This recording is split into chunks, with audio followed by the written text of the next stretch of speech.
A man in a car eight location Q on a straight highway, तो ये highway है, is moving with speed v, he decides to reach point p in a field, तो ये field है, और ये रास्ता जो है ये हाईवे का रास्ता है।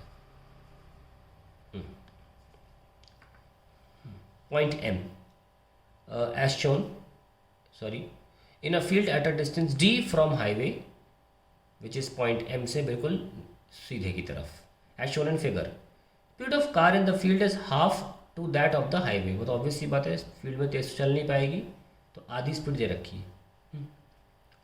What should be the distance rm so that the time taken to reach p is minimum।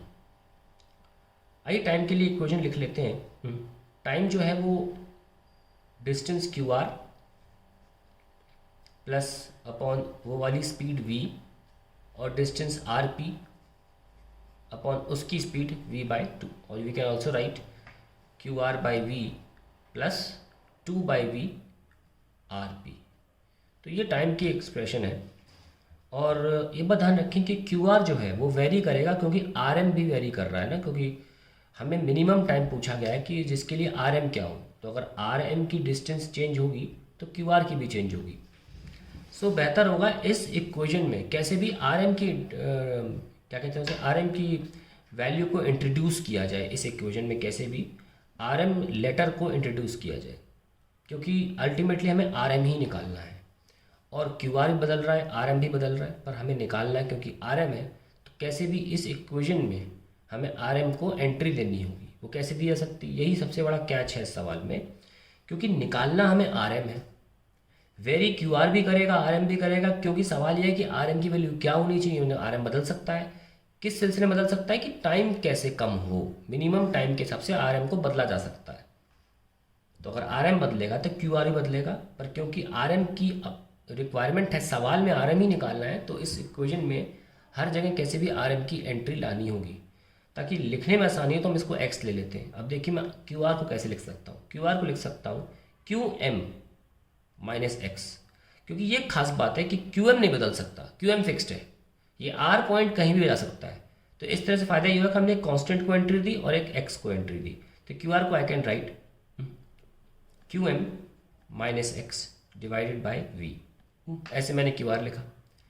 फिर मैंने टू बाई वी लिख रहा हूँ, और आर पी को कैसे लिख सकता हूँ, आर पी को क्योंकि आर बदल रहा है तो आर पी भी बदल रहा है, इसलिए इसको भी हटाना पड़ेगा।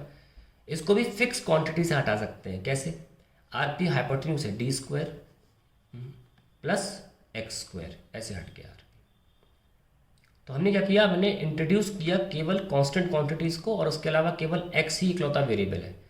अब जब भी मिनिमम चाहिए होता है किसी चीज़ का, हम डिफ्रेंशिएट करके ज़ीरो कर देते हैं। टाइम को डिफ्रेंशिएट करके ज़ीरो करना है विथ रिस्पेक्ट टू एक्स, क्योंकि हमें एक्स ही तो निकालना है, इक्वल टू ज़ीरो। अब शुरू करते हैं कि d by d x of q m by v minus x by v अलग अलग लिख लिया, क्योंकि ये टर्म पूरी ज़ीरो हो जाएगी अभी, क्योंकि ये क्यू एम भी कॉन्स्टेंट है और वी भी कॉन्स्टेंट है, plus d by d x of two by v बाहर ले लो, और differentiation of d square plus x square equal to, ये हमें ज़ीरो करना है। अब डिफ्रेंशिएट करने जा रहे हैं क्यू एम और वी को, जो ये पूरी क्वांटिटी कांस्टेंट है, तो ये ज़ीरो हो गया, वन बाई वी कांस्टेंट है, एक्स का वन हो गया, ठीक है, प्लस टू बाई वी। अब root d square plus x square का क्या होगा, one upon two root d square plus x square, और एक्स स्क्वायर का हो जाएगा two x equals to zero.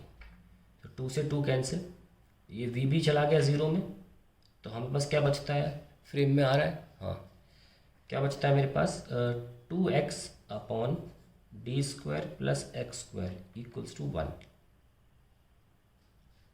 दिख रहा है, ठीक है, two x upon d square plus x square, और ये वन वहाँ भेज दिया मैंने। हमारा अब उद्देश्य एक्स निकालने का है, डी के फॉर्म में आ जाएगा। So we can also write for x square equals to d square plus x square, and then finally we can put it here, and x आ गया d upon root 3, ठीक है। So this is the answer we are getting, and hence A is the correct option.